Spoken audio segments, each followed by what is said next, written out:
bonjour, bonsoir, shalom, demeurez bénis dans la grâce. La question est cette fois-ci, quel crédit donner aux songes et aux visions? Quel crédit donner aux songes et aux visions?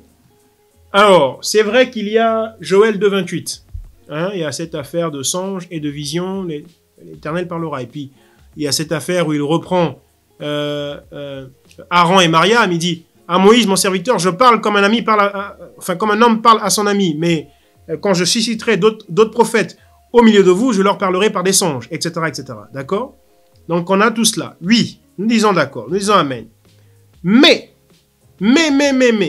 maintenant que nous avons l'entièreté du canon biblique, maintenant que nous avons l'entièreté du corpus biblique, ce que n'avaient pas Mariam et Aaron, ce que n'avaient pas plein de gens de leur temps, de l'Ancienne Alliance, nous avons l'intégralité de la révélation.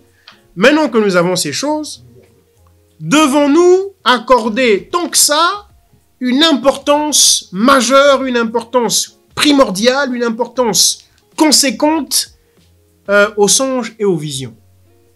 Ah ben non. La réponse est non. Pourquoi? Pourquoi non?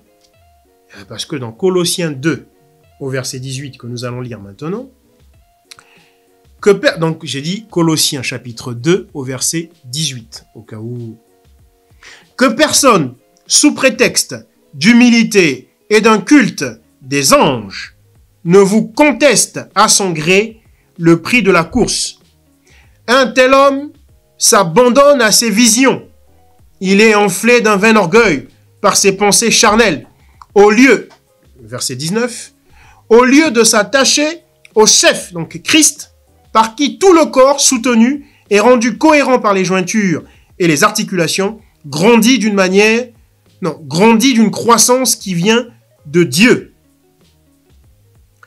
Donc il est dit ici d'éviter ceux qui par un culte des anges s'adonnent, s'attachent, s'abandonnent à leur vision. Et donc aussi à leurs songes. Faisons attention. À ceux qui veulent vivre leur vie chrétienne, à ceux qui veulent vivre la révélation de la parole de Dieu par les songes et les visions. Parce que nous avons maintenant avec nous l'intégralité de la révélation.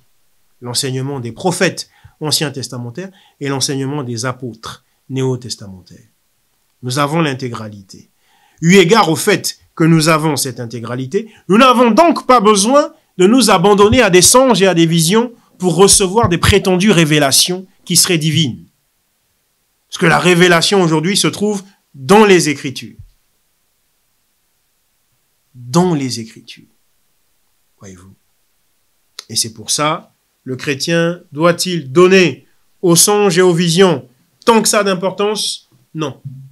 L'importance, c'est à l'Écriture. L'Écriture bien comprise.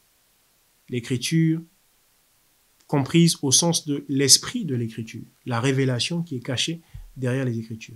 Demeurez bénis. Shalom.